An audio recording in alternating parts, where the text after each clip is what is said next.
We're going to go in order. Frontal lobe is going to be this area here. And it's going to be executive functions and declarative memory. That's the function. Okay, then you've got the temporal lobe.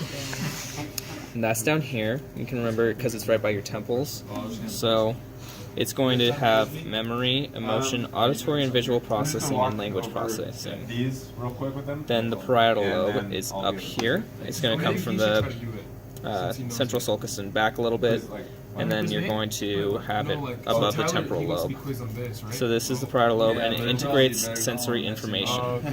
Then you're going to have the occipital lobe, which is back here, and that contains the primary visual cortex.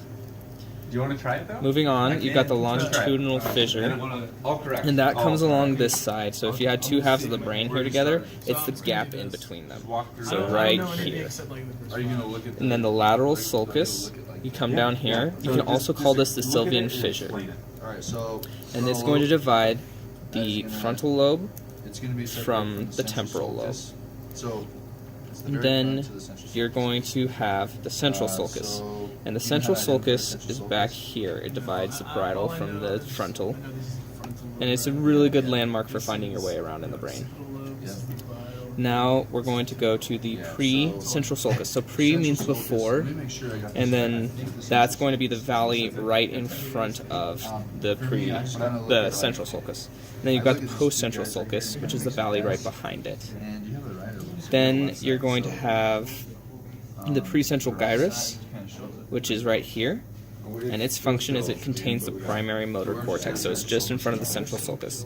And the post-central gyrus, which contains the primary somatosensory cortex just behind the central sulcus. So now, superior frontal gyrus is right here. Then you're going to have the superior frontal sulcus.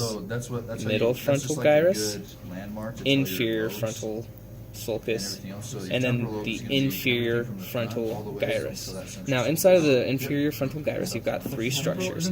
You've got the pars orbitale, the pars orbitalis, the pars triangularis, and then the pars opercularis. It's more developed on your left half of your brain, but you can find it on both sides. Now, you're going to have Broca's area made up by the pars triangularis and the pars opercularis. And this is going to make up a lot of your auditory processing. It's mainly speech, but that's not going to be the function you need to know. Just remember that it's made up of the pars triangularis and the pars opercularis. And then the next one is the superior, well, we already covered those. Superior temporal gyrus. That's going to be this one right here. And then you're going to have the superior frontal sulcus. Then you're going to come down here, and you're going to have your middle temporal gyrus, middle temporal sulcus, inferior temporal gyrus, and then the inferior temporal sulcus is right here. It separates the two hemispheres. Now you're going to go into the usually it's like a millimeter or two. Yeah, I've already covered the sulci. So transverse gyri of Heschel. So these are going to go in towards the insula, and they're these ones right here. So these are the transverse gyri of Heschel, and then you're going to come into the insula, which is this part right here. There's your insula.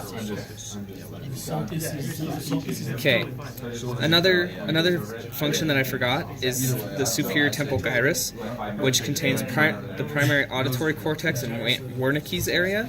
It's understanding language, written and spoken, and you need to know all of that.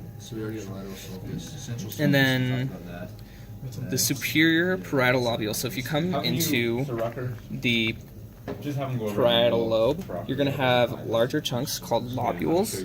So there are a couple gyri. Superior parietal lobule, inferior parietal lobule.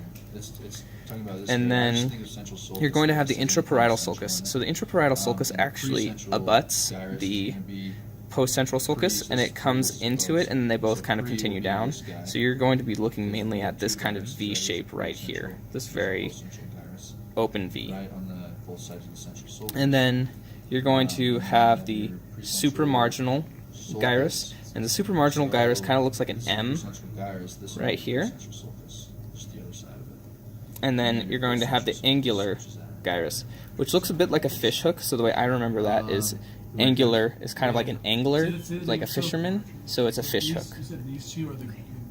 Alright, and that's the front page.